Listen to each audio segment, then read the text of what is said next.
자, 비서를 성추행하고 가사 도우미를 성폭행한 혐의를 받고 있는 김준기 전 동부그룹 회장이 2년여 만에 오늘 새벽 귀국했습니다.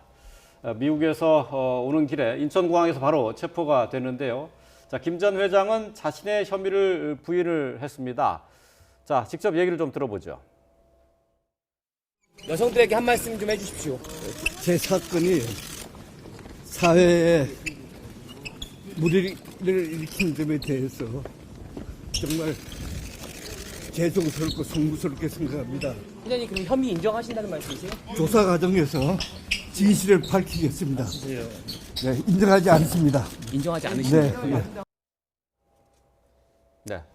자, 혐의를 인정하지 않는다 하는 김 전 회장.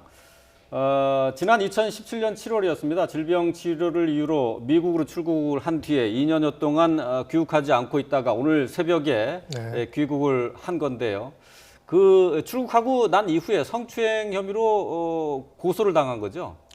네, 지금 밝혀진 내용에 따르면 총 2건이 있습니다. 네. 그 자신을 수행하는 비서를 성추행한 혐의가 있고요. 그리고 가사 도우미로 일하시던 분을 이제 성폭행한 혐의 2가지가 있습니다.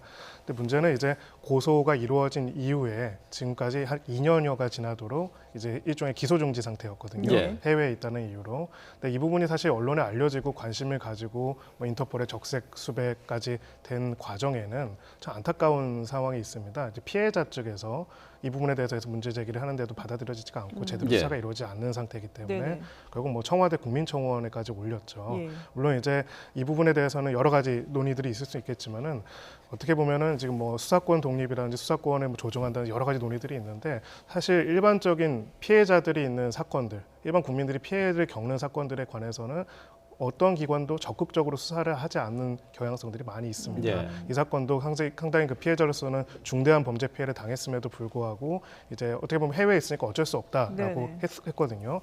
하지만 결과적으로는 청와대 국민청원을 하고 경찰이 거기에서 답변을 하고 뭐 범죄 인도 청구를 하고 그래서 결국 3개월 만에 이제 귀국을 했던 이런 사안입니다. 네. 그래서 할 수가 있습니다. 수사를 제대로 하려면 할 수는 있는데 예. 그런 수사 의지가 부족했기 때문에 그랬고요. 물론 이제 객관적으로 이 혐의 사실이 얼마만큼 사실인지 여부는 수사를 과정에서 밝혀져야겠지만 예. 이제 이 사건 말고도 피해자들로서는 가해자들이 이렇게 도주하고 도피하고 그리고 수사 당국은 해외에 있다라는 이유로 수사에 대해서 적극성을 뜨지 않는 이런 경우에 대한 많은 문제 제기들 그 부분들을 제도적으로 어떻게 개선할 것인지에 대한 논의도 필요한 그런 사안이라고 생각합니다. 예. 그러니까 수사가 신속하게 이루어지지 않아서 피해자들로서는 상당히 좀 답답하고 억울한 그런 입장이었는데 일단 지금 말씀하신 것처럼 여비서 성추행 혐의 그리고 가사 도우미 성폭행 혐의가 있는데 이 가사 도우미 피해자의 주장과 당시 상황을 한번 들어보겠습니다. 비디오 같은 거, 뭐 포르노 같은 거, 네, 뭐 그런 뭐 하고 칙하고 막 이렇게 이제 갖고 왔어요. 예, 예. 갖고 와가지고 뭐 보더라고요. 비디오 내용 막 이런 것도 자기가 그걸 왜 보는지 막 그런 이야기도 해요. 일어나려고 그러면 차박 안 치고. 일어나려고 하는데 또 안 치고 그러다가 이제 성폭행까지. 내가 이러고도 가만히 있으니까 나를 진짜 바보로 생각하는 것 같다 이런 생각도 들더라고요. 그래가지고 제가 이제 그때부터 이제 녹음을 그냥 이렇게 주머니에 넣어갖고 다녔어요. 아, 자, 그 내용 중에 한 부분입니다. 잠깐 좀 들어보죠. 나 안 늙었지? 나 안 늙었지? 아니 좀 하지 마시라고요. 나이 먹고 이제 더 부드럽게 굴 줄 알아야지. 가만히 있어.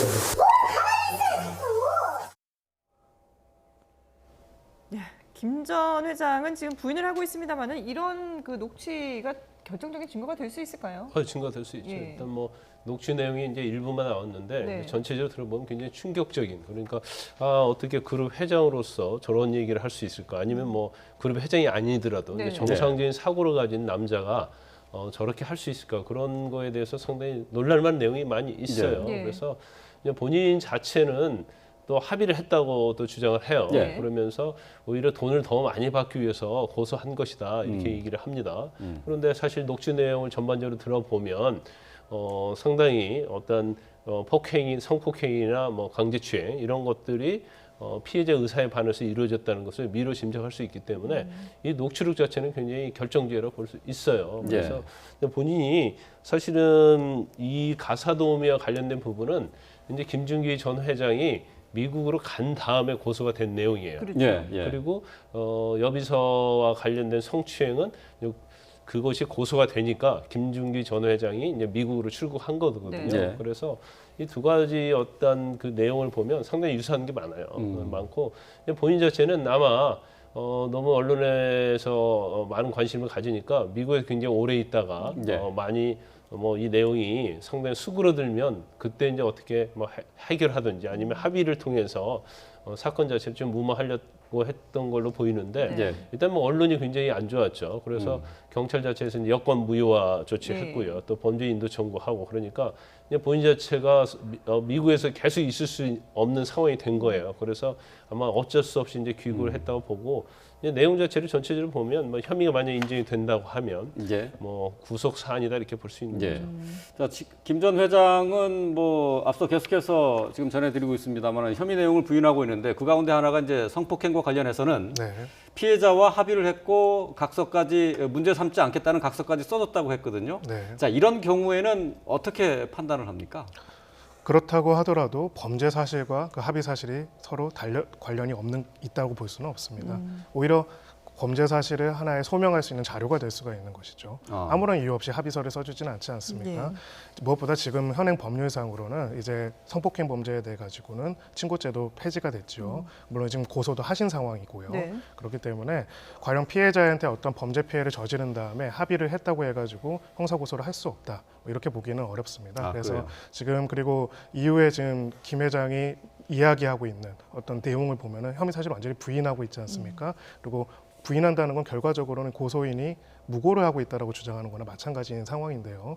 이런 상황에서는 피해자로서는 자신의 피해 사실에 대해서 엄정한 수사기관의 수사와 처벌을 요구할 수가 있고요.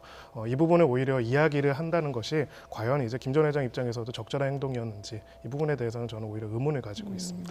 일반적으로 이제 성범죄와 관련해서 이제 고소를 당하고 나면 사실 합의를 한다거나 이제 고소가 취하가 되면 없던 걸로 되는 걸로 알고 계신 분들이 상당히 많아요. 그런데 뭐 다 아시다시피 2013년도 6월에 친고죄가 폐지됐거든요. 그렇기 때문에 아무리 합의를 하고 그렇다 하더라도 뭐 합의한 이후에 고소할 수도 있고요. 그다음에 고소한 이후에 합의한다 하더라도 그 자체는 뭐 정상 참작 사유에 불과하지 처벌을 면하지는 않습니다. 그렇군요. 자, 김준기 전 동부그룹 회장의 지금 범죄 혐의까지 짚어봤습니다. 네, 지금까지 김광산 변호사 그리고 김정훈 변호사와 함께했습니다. 두 분 말씀 잘 들었습니다.